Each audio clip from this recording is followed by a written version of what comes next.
Ladies and gentlemen, do welcome to the next episode of my Safe Bet Show, and I have the great privilege and at the same time pleasure, because we've known each other for some time, to welcome Mr. Christopher Hebert, the director of the Louisiana Attorney General Office's Gaming Division, to this episode. Hello, Chris. How are you doing today?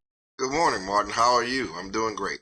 I'm doing great as well. It's great to have you on the show. Thanks for taking the time. And let me kick it off in a rather unorthodox way, because Chris and I do share a moment of madness, rather a moment of madness at my end. It was at the 2021 SBC Player Protection Symposium. Now, prior to that, our paths had crossed rather fleetingly, but Chris kindly took part in a panel that I moderated. Long story short, we happened to have been in Jay-Z's 40/40 club, so Mr. Lycka here had the dubiously genius, if not a rather idiotic idea to introduce the panelists by, yes, you guessed it, rapping. I did, in my defense, I did give Chris and the other panelists a heads up that I would be doing just that, but I could still see disbelief on their faces when I launched into it. So, Chris, how did you feel at that point? What were your immediate thoughts? Well, Martin, let's go with genius. It was genius. I will say this, when you told us as panelists when we were having our pre-panel meetings that you were going to do that, I personally thought that you were joking. So it was quite the surprise when you started spitting bars, as the kids say. But I will say this, Martin. First of all, I loved it. And having served on several panels with you now and having seen you as an audience member for other panels, you have the uncanny ability to disarm people. We talk about some very serious topics as it relates to the gaming world. But I have seen you work your magic several times now where you can take an audience of 200 or 300 and make them feel like you're having a one-on-one conversation with them. And so I think it's truly a gift, and don't stop doing that, because it was I loved it, and I love it every time I see you speak. You just have a way of speaking that calms people, and you can really get into what you're saying. So, and I mean that. So don't stop doing that, my friend. Thank you very much, Chris. As you can see, Chris is a true gentleman, and to return the compliment, he's a great speaker in his own right. But yes, we tend to handle very serious issues. So on a much more serious note, let me move on to my next question. You served as an assistant attorney general for 17 years, a long time, and you took the proverbial leap of faith into gambling. So, during those 17 years, what kind of changes has gambling in Louisiana gone through, and what have you learned from all this? Sure. We have, gone from brick and mortar casinos and video poker being our main two breadwinners, if you will, in gambling, to now this influx of, with new technology, sports wagering and more particularly mobile sports wagering, which is the proverbial monster in the room. Over those 17 years, I think from a regulatory perspective, we have had to adapt. We've had to change the way we think about our roles. And I mean this as no slight to prior directors. When I took over 7 or 8 years ago, we really kind of looked at ourselves as, I guess, an extension of our state police, if you will, much more of a police style of regulation, which quite frankly does not work. And I do not think that it is the best way to regulate because it hinders our operators, if you will. I think there's a true balance that we have to have between making sure that gaming is free of criminal and corrupt elements, while also regulating in a way which allows our operators to make money. Because in turn, Look, gambling in Louisiana, or gaming, has overtaken what has traditionally been the breadwinner in Louisiana, which is our oil and gas industry. And so if we have a legitimate industry, and I feel like we need to treat it as such. And so we have started to do things that we didn't quite frankly do in the past, going to conferences, engaging more with our operators, and things that create a true partnership, if you will. So let's talk about sports betting, just for context, for arguably those few out there who might not have heard the Louisiana story. Sports betting launched in 55 out of the 64 parishes of Louisiana at the beginning of 2022. Because it followed a positive referendum, so the good folk of Louisiana voted in favor of sports betting regulation and then the ensuing regulatory process. First off, rather, if you don't mind me asking, could you explain what's the story about the parishes, which seems to be a bit of a quirk, and in particular the fact that sports betting is not available in all the 64, but, well, still a big number, 55 of the Louisiana parishes. Sure. Look, long story short, because of our French heritage in Louisiana, we don't have counties. Parishes are no more than what counties are in every other state in our union. We just like to do things a little differently in Louisiana, and we have parishes instead of counties. Our Constitution in Louisiana requires that any new form of gaming, which sports wagering was, be both passed by our legislature and then voted on by each one of our parishes. And so any parish that voted it in was allowed to have it. Each parish that voted it out was not. It was that simple. With regard to having to regulate, it made things a little bit difficult for us, in that in every other state that's passed sports wagering, it was either we're going to have it in this state or we're not. Okay, those things gave us some unique challenges with regard to things such as geofencing, which was probably the most difficult part of this. We're like, oh man, how are we going to geofence in and out of these parishes? Luckily, we were able to work with our Department of Transportation to provide maps for us, and work well with GeoComply to provide the geofencing, and we were able to get through that somehow. But we were able to do it. Well done, hats off. Do skip ahead, that makes my job easier. Regarding your French heritage, peut-être Yes. la prochaine fois l'on peut faire c'est pour casser en français, if that's what you like to do. But I shall digress and go back to the next question. So you've already talked about your regulator's perspective, but as a proud citizen of the great Pelican State, where do you stand on sports betting right now? Well, I can tell you it has brought a level of excitement to Louisiana, unlike anything I've seen, quite frankly. And I feel like we've been very successful as a state, save the millions of dollars that the infamous Mattress Mac won from our operators here, betting on his Houston Astros to win the World Series, which of course they did. And as an interesting side note, we just opened a new casino in Lake Charles, Louisiana, a Horseshoe, which was formerly a riverboat casino, Isle of Capri. They're now landside. Mattress Mac just came over and bet $1 million on the Houston Cougars basketball team to win the NCAA tournament. So that was quite exciting as well. But Louisiana, look, I'm an avid sports fan myself, and I can tell you when I'm sitting, at my local sports bar and watching games with my buddies, I am literally the only person that is not, on my phone with doing a crazy 10-leg parlay bet on games that day.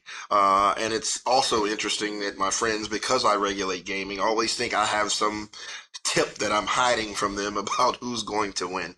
But by and large, it has been a very successful undertaking in Louisiana. Our legislators are who, were very skeptical of sports wagering a few years back. I think because of COVID, that changed some of the attitudes as they were looking for revenue streams.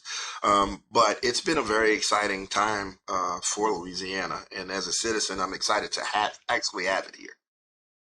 Well, I'd like to think that the famous, or depending on the eye of the beholder, infamous Mattress Mac can't be that popular in the city of Philadelphia these days either. We shall wish him the best of luck. You are, and you have been, the man in Louisiana when it comes to responsible gambling, because you've created the Problem Gambling Resource Service program there, crucially and critically in partnership with the state's Department of Health. You even happen to be starring in a video series about what you guys been up to in Louisiana. Again, on a serious note, for years and years, you've also been affiliated with the National Council on Problem Gambling, and I have the utmost honor to serve under your leadership on the Council's advisory board. So with that wealth of knowledge you have accumulated in this space, what's your take on the current state of responsible gambling affairs in the United States?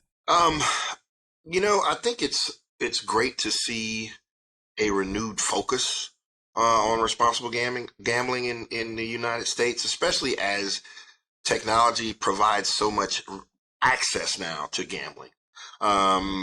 I think it's important, however, and this is my regulator hat again, that we pay attention to the how.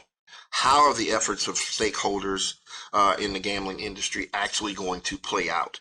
It's a good thing to have different industry stakeholders put out, different messages. But when there's money allocated, we have to make sure that that money is going where we say it's going. We have to also ensure that the programs that are utilizing this money are actually working. So I think we have to follow the data, if you will, to ensure that we are utilizing any funding in the best way possible. One of the big reasons that I started, and interestingly enough, the Problem Gambling Resource Services program was started because of a challenge from my boss, Attorney General Jeff Landry, who said, hey, you guys, and this was a challenge to all of our directors, go out and I want you to do something that's passionate to you. At the time, we knew sports wagering was a win, not an if. And so I wanted to start a program to educate our citizens about the free services that we have here in Louisiana. And I must thank Janet Miller, with our Louisiana Association of Compulsive Gambling, who guided me through. I also have to give a big thanks to not only Suzanne Bourgeois, who is our program manager here in my office, but also to our Department of Health, who saw the vision that we had to actually help them out and put the funding behind the program. We have a 28-bed facility here in Louisiana that an individual who has problem gambling, an issue, can go to totally free. We do not take a penny of their money, and their families can get help as well. So I'm very excited about what we can do, if you will, when it comes to responsible gambling. And I'm excited about the fact that we have these partnerships that are forming, because I'm a huge advocate of regulators not just staying in our lane, if you will, but we have to be aware of what's going on, what our stakeholders need, and to be able to partner with them in those needs. Talking about the how, now the likes of New Jersey, Colorado, they've lately, a few others, Ohio, Massachusetts, they've gone down or are going down the route of inviting and incentivizing their licensed operators to leverage their technology for responsible gambling purposes. So is this something that's been considered in Louisiana to the extent you're allowed to tell me and the audience of this podcast? I can tell you that we have not started down the path of incentivizing our through grants for our local governments. government agencies and nonprofits. I think in Louisiana, our I guess focus has been more on ensuring that at this point anyway, that we as regulators are taking these things seriously.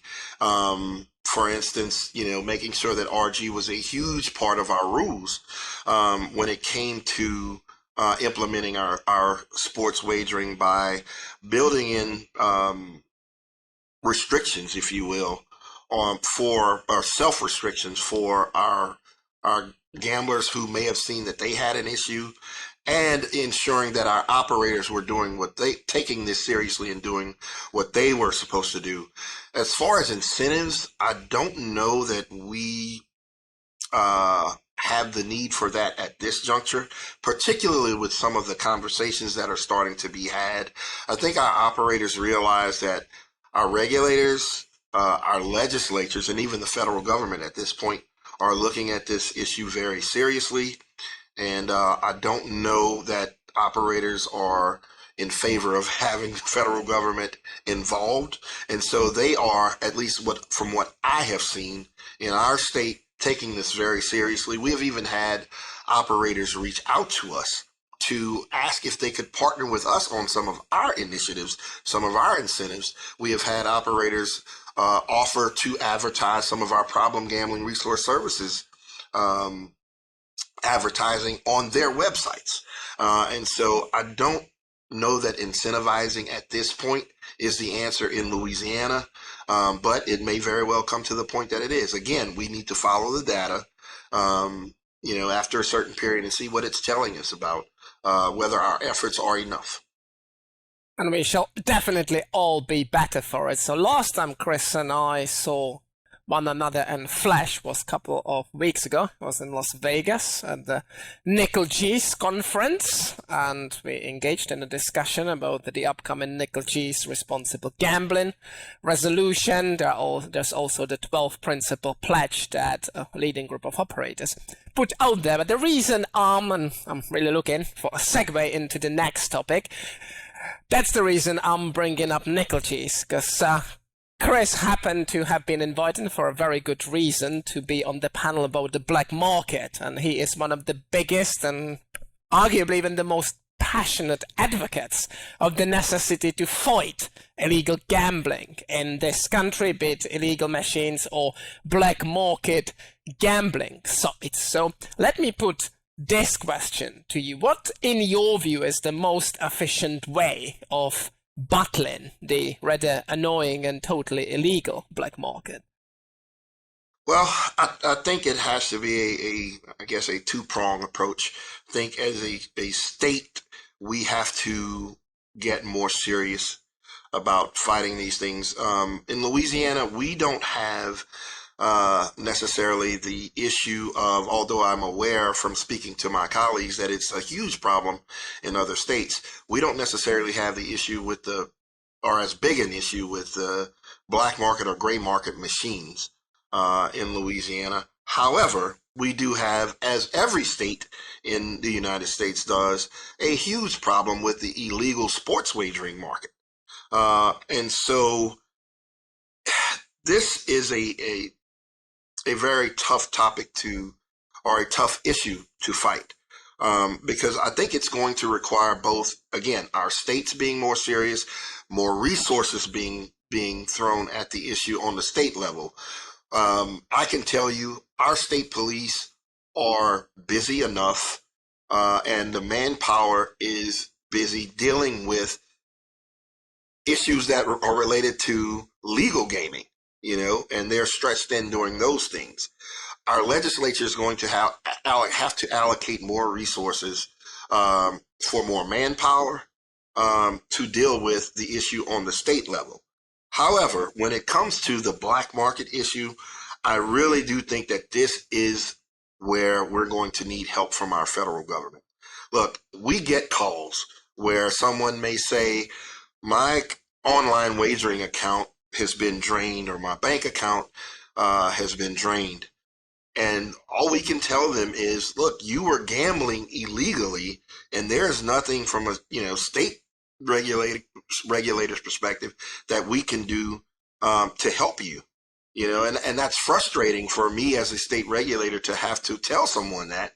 I feel like the federal government, is who has a broader reach, has more resources, is going to have to get involved when it comes to this issue to combat those illegal operations. I don't see any way around it, Martin, and I'm starting to hear that echoed around the country. And I cannot agree more, because clearly this is a federal issue, no matter how controversial a statement this may be, in light of the fact that the states, and yet again for a good reason, have been fighting a very ferocious battle to be allowed, ultimately by the Supreme Court of this country, to regulate internet gaming and sports betting. Talking about internet gaming, or if you will, online casino and online poker, besides, fingers crossed, being the year of responsible gambling, 2023 is definitely shaping up to be a year of iGaming. Indiana and the state of New York, well, without a shadow of doubt, have thrown their hats into the iGaming ring. A few others might try to test the waters as well. In your view, Chris, which of these states, or a state, has the best chance of getting iGaming regulation across the line next year, and what may happen after that? I can tell you, Martin, in Louisiana, it's hard for me to give an opinion on that because iGaming in Louisiana has not been at the forefront, if you will. With regard to our state, the last couple of years have seen the largest expansion of gaming since the 90s, with the passing of fantasy sports and then sports wagering. There is definitely, I guess, a more welcoming trend among legislators here and our citizens. We've definitely been getting the questions, what do you guys think about iGaming?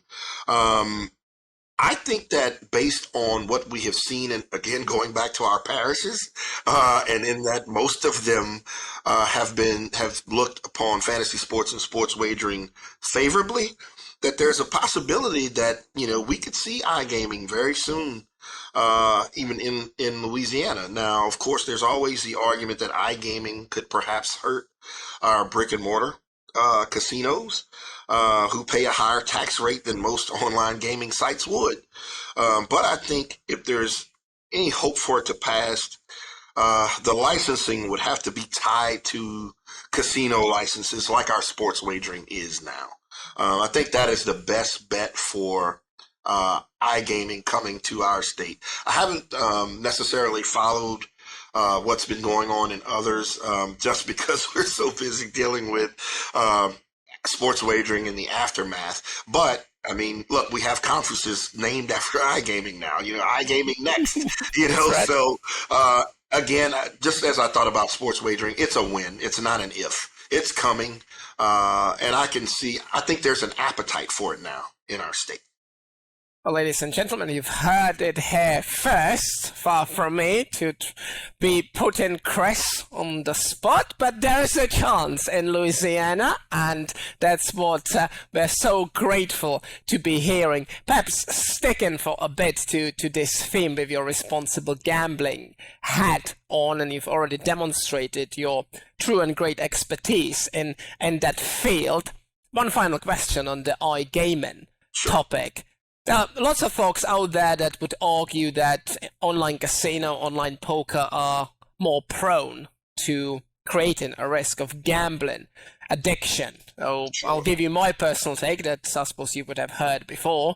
In some instances, yes, that may be the case. At the same time, I may be biased, but the industry has worked really hard to address these challenges, having introduced iGaming or tools that specifically, responsible gambling tools that specifically relate to iGaming. So that long story short, where would you stand on that argument that iGaming is potentially a higher risk from the gambling addiction perspective? I mean, sure, it has the potential, yes. But I guess my response for that would be, isn't this the same argument we heard regarding fantasy sports when it came on? Isn't it the same argument we heard regarding sports wagering? Is there going to be the potential for it? Yes. I think what is going to be determinant is the response, again, from the industry. And I am encouraged, certainly encouraged from what I am seeing from the operators, as well as, again, from legislators who need to, I'm going to say, educate themselves a little bit better. I would love to see nickel G's have an increased, I guess, presence of actual legislators there. I certainly would put that challenge out to legislators in my state to educate themselves about not only the ramifications, financial ramifications for the state and the tax revenue that's coming in, but also the potential issues that may flow. Look, I'm an assistant attorney general, and I'm always thinking from a consumer protection standpoint. And so education by everybody involved, I think, is going to help quell some of those issues that people think are going to come with iGaming. I don't think it's any different than any other form of gaming in that, yes, of course, you're going to have a small percentage of individuals who cannot do it responsibly, but how we deal with those issues are more important. Amen to that. We're hitting the home straight of this podcast. So I will sound out Chris's views on the LSU Tigers. So as of the day of our filming, they rank 16 nationally. They've slipped a little bit lately as a result of a couple of defeats, but still very, very respectable. So Chris, Sure. The question for you is, how far do you think the Tigers can go this season? Well, look, let me clear one thing up first, Martin. I love Louisiana. I am not a New Orleans Saints fan. And I take a lot of grief for this, but I am a Dallas Cowboy fan, and I'm going to age myself here by saying I've been a Cowboys fan since 1977 because of the great Tony Dorsett, who was their running back. Who, by the way, and I call this the greatest sports day of my life. When LSU won the national championship in 2019, I had the pleasure of meeting and taking a picture with Tony Dorsett in the Superdome on that date. So, look, greatest day of my life. But to my Tigers, I am not a fan. I am a fanatic. I am an alum. And look, LSU was actually picked to land at the bottom of the SEC West this year. As everybody knows, we have a new coach, Coach Kelly, who came over from Notre Dame, and I deem this season a success because we beat Alabama, which by all accounts is the litmus test of college football. If you beat the great Nick Saban, you've had a successful season. I don't care what else happens. And we won the SEC West, which nobody predicted us to do. We live in the new era of NIL deals and the transfer portal, and LSU lost quite a few star players to the portal prior to this season. Now, we did have a couple of slip-ups. I was at the Georgia Dome for the SEC Championship when Georgia put a pretty good spanking on us. But we're going to a bowl game. We're going to play Purdue in Orlando next month, and I think the season has been a success for LSU, and I'm very excited about the future. Now coming to the very business end of this podcast. It's usually rather unfair, but I will give Chris his 60 seconds to shine even more and convey his key messages. I will be taking over as head of the Problem Gaming's Advisory Council, and very excited that you will be on the council as well. But one of the things that I am really going to focus on, along with Keith White, is to get our regulators involved. We do not have enough regulatory representation in that organization. Our regulators really have to step out of the traditional roles from the 90s and become more involved in the areas of responsible gambling and problem gambling. We are the ones who write rules. We are the ones who can hold our stakeholders' feet to the fire, our operators' feet to the fire in taking seriously responsible gaming. and putting in restrictions and things like that. iGaming is a perfect example of that. We don't have it yet, so we haven't written our rules yet. But if our regulators are not aware of some of the issues as it relates to responsible gaming and are only focused on, you know, how our operators are running their slot machines, for instance, or how much tax revenue is coming in, then I think we miss a real opportunity um, to do some really great things in those areas. Again, consumer protection is where my heart is when it comes to these issues, and we are in we are almost like a hub, if you will, between our consumers and our operators to be able to make sure that those in our society who need to hear certain messages are receiving them. And so my challenge to all of our regulators, not only in the United States, but worldwide, is to become more involved in the area of responsible gaming.